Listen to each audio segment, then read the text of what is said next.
Hello friends, मैं नीरज कुमार, आपका अपना यूट्यूब चैनल यूट्यूब में आपका स्वागत है। हम लोगों ने पिछले क्लास में आधुनिक भारत का इतिहास पढ़ रहा था और पार्ट 3 तक पढ़ लिया था और मुझे विश्वास है कि आप लोग को अच्छी तरह से समझ में आ गया होगा। चलिए आज हम लोग पढ़ते हैं यूरोपीय कंपनियों का आगमन, है ना। बोला है भारत में बहुत से यूरोपीय कंपनी का आगमन हुआ। जो भारत में यूरोपीय कंपनी का आगमन हुआ वो यूरोप के लोग यहाँ खासकर व्यापार करने के पर्पज से यहाँ आया करते थे, है ना। तो सबसे पहला वास्को डी गामा, यानी वास्को डी गामा ने यूरोप से भारत के लिए समुद्री मार्ग की खोज की। बताया जाता है कि वास्को डी गामा जो थे, है ना, यूरोप से भारत के लिए यानी समुद्री यात्रा की खोज की। भारत और यूरोप का समुद्री रास्ता का खोज किसने की? वास्को डी गामा ने। ऑब्जेक्टिव क्वेश्चन आपको पूछेगा कि Vasco D gamma D gamma Bharat के लिए समुद्री मार्ग की खोज किसने की? तो वास्को डी गामा ने। चलिए, वास्को डी गामा पुर्तगाल के शासक के माने वास्को डी गामा पुर्तगाल के शासक के प्रतिनिधि के रूप में भारत आया था। यानी वास्को डी गामा जो थे पुर्तगाल का कोई शासक, यानी वास्को डी गामा भी पुर्तगाली थे, है ना। पुर्तगाल के शासक के प्रतिनिधि के रूप में भारत आया था, है ना। वो किस लिए भारत में आया था भाई? तो यहाँ के शासक से अपने बातों को रखने के लिए, है ना। चलिए, बोला 17 मई 1998 ईस्वी को कालीकट यानी केरल के तट पर उतरा था। कौन उतरा था? यानी वास्को डी गामा 17 मई 1498 ईस्वी में कालीकट यानी कालीकट कहाँ? केरल के तट पर उतरा था। इस समय कालीकट का शासक जमोरिन था, है ना। आपसे ऑब्जेक्टिव क्वेश्चन किया जाएगा कि जब वास्को डी गामा कालीकट यानी केरल के तट पर उतरा था तो उस समय वहां का शासक कौन था? तो उस समय वहां का शासक जमोरिन था, है ना। चलिए नेक्स्ट, भारत में यूरोपीय जातियों के आने का मुख्य उद्देश्य व्यापार करना था। माने लोग यहाँ किस लिए आ रहे थे? तो इनका मुख्य कारण यही था कि हम लोग भारत में अपना व्यापार करेंगे, है ना। भारत में व्यापार करने के पर्पज से यूरोपीय लोग भारत में आए। बोला इस यात्रा के वास्को डी गामा को गुजराती पथ प्रदर्शक अब्दुल मानिद ने सहयोग किया था। जब वास्को डी गामा समुद्री यात्रा से आ रहे थे तो उस समय अब्दुल मानिद ने सहयोग किया था, है ना। गुजराती पथ प्रदर्शक, एक बोला गुजराती यानी पथ प्रदर्शक, गुजराती पथ प्रदर्शक अब्दुल मानिद ने उसे सहयोग किया था। किसे? वास्को डी गामा को। बोला अब आते हैं पुर्तगाल। वास्को डी गामा ने हिंदू शासक जमोरिन से व्यापार करने की अनुमति प्राप्त की थी, है ना। जैसा ही वास्को डी गामा भारत आए तो उस समय भारत का शासन कौन थे? जमोरिन। जब जमोरिन से उन्होंने बात विचार किया, कौन? Vasco D gamma. तो वास्को डी गामा जब बात विचार किए जमोरिन से, तो जमोरिन के बीच और वास्को डी गामा के जो बीच वार्तालाप हुई उसमें वास्को डी गामा को जमोरिन ने बोला कि ठीक है भाई, तुम यहाँ पे व्यापार क्या कर सकते हो, है ना। यानी व्यापार करने की अनुमति उन्हें प्राप्त हो गई और उसी समय से पुर्तगालियों ने भारत में व्यापार करना प्रारंभ कर दिया। जब वास्को डी गामा भारत आए थे तो उस समय जमोरिन जो था भारत के शासक था और वास्को डी गामा और जमोरिन के बीच आपस में बात हुआ। क्या हुआ कि भाई यहाँ जो हमारे शासक पुर्तगाल के शासक हैं वो यहाँ व्यापार करना चाहते हैं। तो दोनों की बातों की सहमति हुई और बातों की सहमति के कारण उसी समय से यानी पुर्तगालियों में भारत का व्यापार आरंभ हो गया।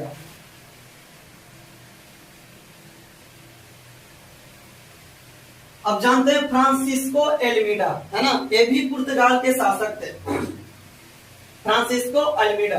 बोला कि फ्रांसिस्को एल्मीडा भारत में 1505 ईस्वी से लेकर 1509 ईस्वी तक रहा। बोला यह भारत का पहला पुर्तगाल गवर्नर था, है ना। ऑब्जेक्टिव क्वेश्चन फिर से बना कि भारत का पहला पुर्तगाल गवर्नर कौन था? तो फ्रांसिस्को एल्मीडा।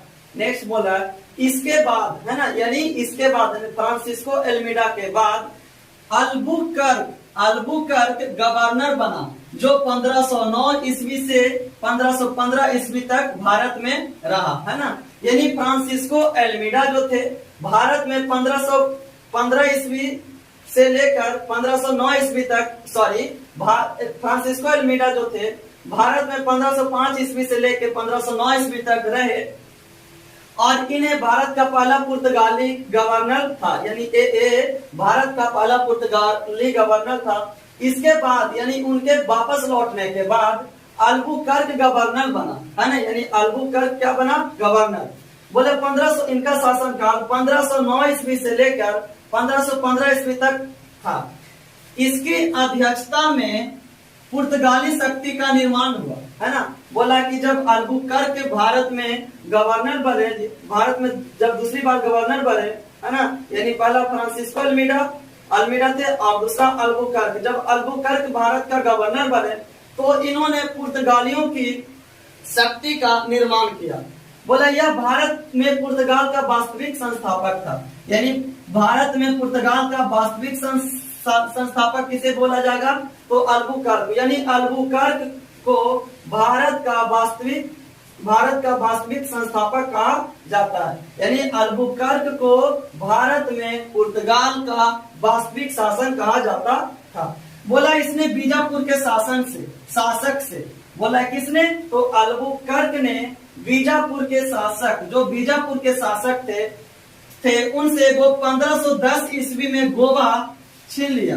यानी बीजापुर से अल्बुकर्क ने 1510 ईस्वी में गोवा पर क्या कर लिया, कब्जा कर लिया, यानी गोवा को छीन लिया और उसे पुर्तगाली व्यापार केंद्र बनाया, है ना। यानी बीजापुर में पुर्तगाली केंद्र बनाया और बीजापुर के शासक से 1510 ईस्वी में गोवा को क्या किया, छीन लिया गया। बोला इसने ब्लू वाटर पॉलिसी को अपनाया, है ना, इसने ब्लू वाटर पॉलिसी को क्या किया, अपनाया। किसने, तो अल्बुकर्क ने ब्लू वाटर पॉलिसी को अपनाया। आपसे ऑब्जेक्टिव क्वेश्चन पूछेगा कि ब्लू वाटर की पॉलिसी किसने अपनाया, तो अब अल्बुकर्क ने ब्लू वाटर पॉलिसी को अपनाया। नेक्स्ट है विजयनगर साम्राज्य के शासक कृष्णदेव राय। विजयनगर साम्राज्य के शासक कृष्णदेव राय ने 1510 ईस्वी में गोवा पर सत्ता के लिए पुर्तगालियों की सहायता की थी। यानी जब 1510 ईस्वी में पुर्तगाल में व्यापार केंद्र बन रहा था तब वहां के विजयनगर के शासक ने उन्हें सहयोग किया और उनका व्यापार केंद्र बनाने में उनका अहम भूमिका निभाया। कौन, तो विजयनगर के सम्राट शासक कृष्णदेव राय ने, है ना।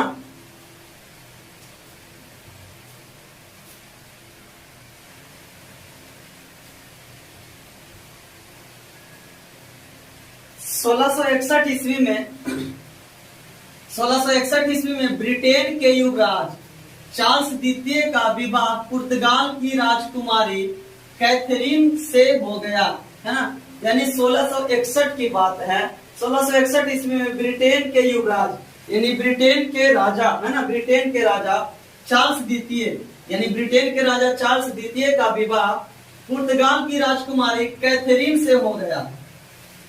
जैसे इनका विवाह, चार्ल्स द्वितीय का विवाह कैथरीन से हो गया तो पुर्तगालियों ने, यानी पुर्तगाली के राजा ने वो अब दहेज में अपनी बेटी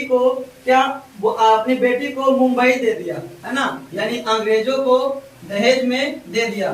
फिर से पुर्तगाली ने मुंबई अंग्रेजों को दहेज में क्या किया, दे दिया। 1503 ईस्वी में पुर्तगालियों ने पहला दुर्ग कोचीन में, है ना, पहला दुर्ग कोचीन में एवं 1505 ईस्वी में दूसरा दुर्ग कुन्नूर में स्थापित किया। ऑब्जेक्टिव क्वेश्चन आपसे फिर से बोला कि 1503 ईस्वी में पुर्तगालियों ने पहला दुर्ग कहाँ बनाया, तो यानी कोचीन में। कहाँ, कोचीन में। और दूसरा कब बनाया, तो 1505 ईस्वी में। कहाँ, कुन्नूर में बनाया। नेक्स्ट, दक्षिण पूर्वी तट पर पुर्तगालियों की एकमात्र बस्ती थी। जो दक्षिण पूर्व की ओर जो था एक तट थी, उसका एकमात्र बस्ती का नाम था थल सन थोमे, है ना। एक पुर्तगालियों का एक बस्ती था जो कि दक्षिणी पूर्वी के तट पर पड़ता था, है ना, उसका नाम था सन थोमे, है ना। उसके बाद जैसा ही पुर्तगाल लोगों का शासन खत्म हुआ तो उसके बाद डच लोग आए, है ना। क्या आए, डच लोग, यानी जितने भी विदेशी लोग आए हैं भारत में, सारे के सारे व्यापार करने के मंशा से यहाँ पे आए थे, है ना। यूरोपियों का जैसे ही पुर्तगाल का शासन यहाँ से खत्म होता है तो कौन आए, डच लोग पुर्तगाल में, डच लोग भारत में प्रवेश कर गए। यानी पुर्तगालियों के बाद भारत में डच लोग आए। अब डच लोग किस लिए आए होंगे, तो जिस प्रकार से पुर्तगालियों ने भारत पे फैक्ट्री बनाया, अपना व्यापार बढ़ाया, उसी प्रकार से डच को भी लगा कि नहीं अब हम भी भारत में क्या करेंगे, व्यापार करेंगे और वहां से काफी धन इकट्ठा करके अपने ओर लाएंगे, है ना। यानी व्यापार करने के मंशा से ही डच लोग भी आए, पुर्तगाल लोग आए और बहुत सारा अंग्रेज लोग भारत में आए।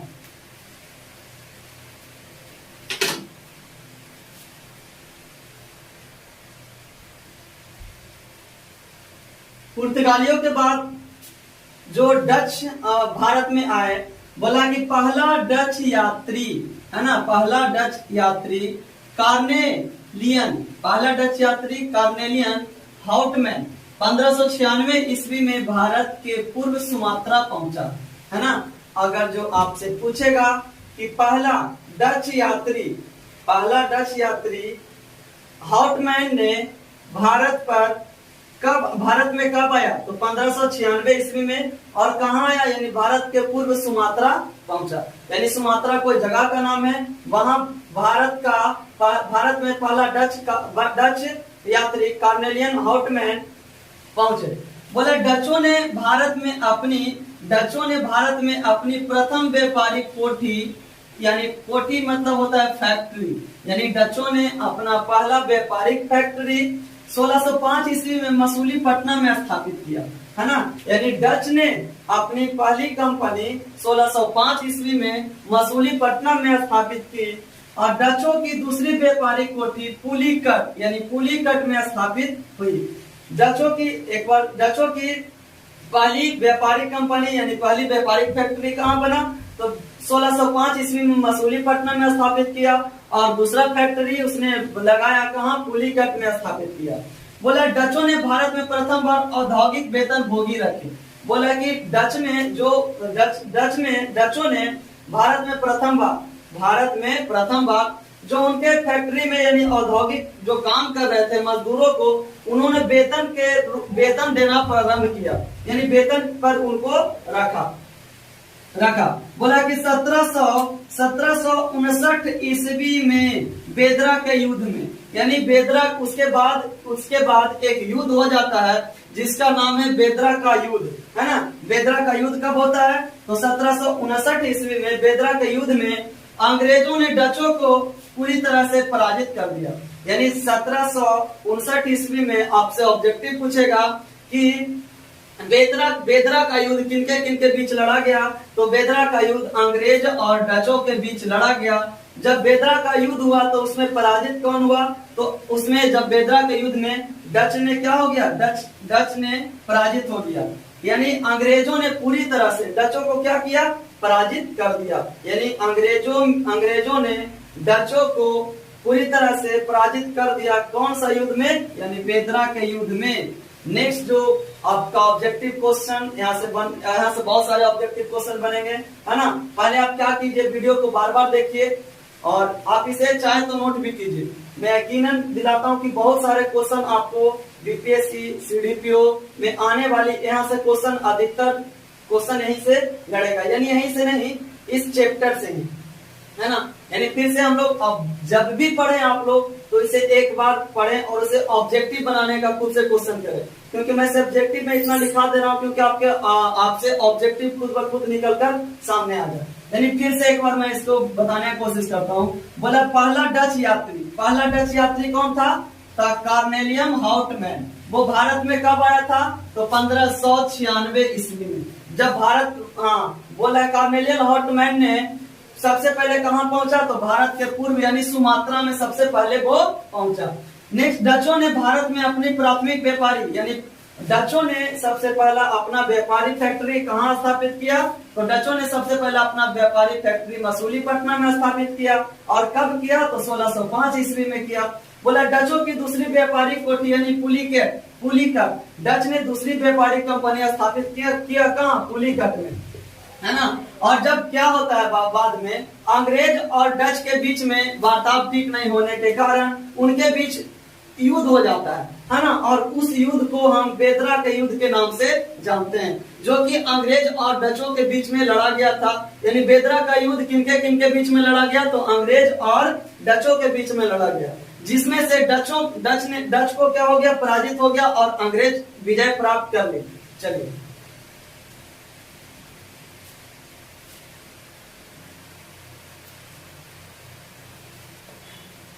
नेक्स्ट फ्रांसीसी आए, है ना। नेक्स्ट कौन आए, डच के बाद फ्रांसीसी। डच के बाद कौन आए, फ्रांसीसी। बोला कि लुई 14वें के मंत्री कोलबर्ट, लुई 14वें के मंत्री कोलबर्ट तथा सरकार की सहायता से 1664 ईस्वी में भारत व्यापार करने के लिए प्रथम फ्रांसीसी कंपनी की स्थापना की गई, है ना। बोला 1664 ईस्वी में भारत में व्यापार करने के लिए प्रथम फ्रांसीसी कंपनी की क्या की गई, स्थापना की गई। भारत में फ्रांसीसी सर्वप्रथम 1667 ईस्वी में फ्रैंको कैरो के नेतृत्व में आए, है ना। फ्रैंको कैरो के नेतृत्व में आए। 1668 ईस्वी में सूरत ने अपनी पहली कोठी यानी पहली फैक्ट्री खोली। 1668 ईस्वी में सूरत में अपनी पहली फैक्ट्री खोली और 1669 ईस्वी में मसूलीपट्टनम में अपनी दूसरी कंपनी खोली। 1773 ईस्वी में फ्रांसिस मार्टिन ने बालीकोंडापुर के सूबेदार, है ना, बालीकोंडापुर के सूबेदार शेर खां से पुदुचेरी नामक गांव प्राप्त किया तथा लेपिसने ने इसे पांडिचेरी के रूप में विकसित किया। जरा एक बार फिर से ऑब्जेक्टिव क्वेश्चन कैसे निकलेंगे। बोला कि फ्रांसीसी लुई 14वें के मंत्री कोलबर्ट तथा भारत सरकार की सहायता से 1664 ईस्वी में भारत व्यापार करने के लिए आए, यानी प्रथम फ्रांसीसी कंपनी की स्थापना की। तो प्रथम फ्रांसीसी कंपनी की स्थापना की। तो बोला भारत में फ्रांसीसी कंपनी की स्थापना कब की गई, तो भारत में फ्रांसीसी सर्वप्रथम 1667 ईस्वी में फ्रैंको कैरो के नेतृत्व में आया। अगर जो आपसे क्वेश्चन पूछेगा कि फ्रांसीसी भारत में किनके नेतृत्व में आया, तो फ्रैंको कैरो के नेतृत्व में भारत वो आया। वो किस लिए आए थे, तो व्यापार करने के लिए। और जैसा ही वो आए तो 1668 ईस्वी में उन्होंने सूरत में अपनी पहली कोठी यानी पहली फैक्ट्री खोली। यानी किसने, फ्रांसीसी ने सबसे पहले अपनी कंपनी 1668 ईस्वी में कहाँ खोली, तो सूरत में खोली। और दूसरी कंपनी 1669 ईस्वी में मसूलीपट्टनम में खोली।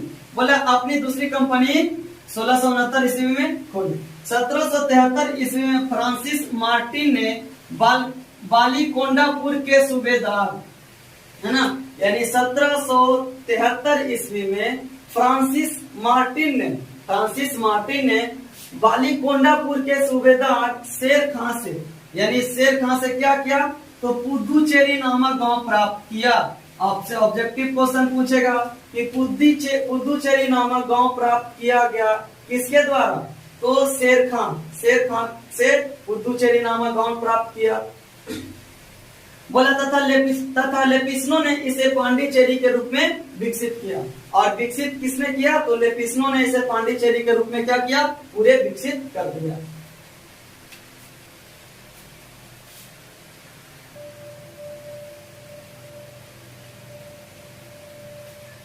बोला पांडिचेरी की कोठी में ही फ्रांसिस मार्टिन ने कोर्ट लुई की स्थापना की। यानी कोर्ट लुई की स्थापना किसने की, तो फ्रांसिस मार्टिन ने फोर्ट लुई की स्थापना की। बोला फ्रांसिस मार्टिन ने भारत को फ्रांसीसी बस्तियों का वास्तविक संस्थापक माना जाता है। यानी आपसे पूछेगा कि फ्रांसीसियों का वास्तविक संस्थापक किसे माना जाता है, तो फ्रांसीसियों का वास्तविक संस्थापक मार्टिन को माना जाता है। बोला मार्टिन पांडिचेरी का प्रथम गवर्नर भी था। यानी आपसे क्वेश्चन पूछेगा कि पांडिचेरी का प्रथम गवर्नर कौन था, तो मार्टिन था। बोला बंगाल में नवाब शाइस्ता खान ने 1674 ईस्वी में फ्रांसीसियों को एक जगह दी। बोला क्या, बंगाल के नवाब कौन थे, तो शाइस्ता खान ने 1674 ईस्वी में फ्रांसीसियों को एक जगह दी। जैसे फ्रांसीसियों को एक जगह दी तो उसने क्या किया कि जहां 1690 से लेकर 1692 ईस्वी के बीच उन्होंने चंद्रनगर की प्रसिद्ध कोठी बसाई, यानी चंद्रनगर की प्रसिद्ध कोठी बसाई। कब बसाई? तो 1690 से लेकर 1692 के बीच। बोला डुप्ले ने भारतीय राज्यों में हस्तक्षेप किया, है ना। बोला कि डुप्ले जो थे वो भारतीय राज्यों में क्या किया? हस्तक्षेप किया। और जैसे ही डुप्ले ने भारतीय राज्यों में हस्तक्षेप किया तो अंग्रेजों से इनका मुठभेद हो गया, है ना।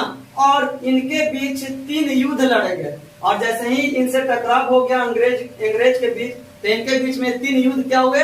लड़े गए। चलिए आज तक इतना ही। बाकी कल का वीडियो अच्छा लगे तो लाइक और सब्सक्राइब शेयर जरूर कीजिए। धन्यवाद।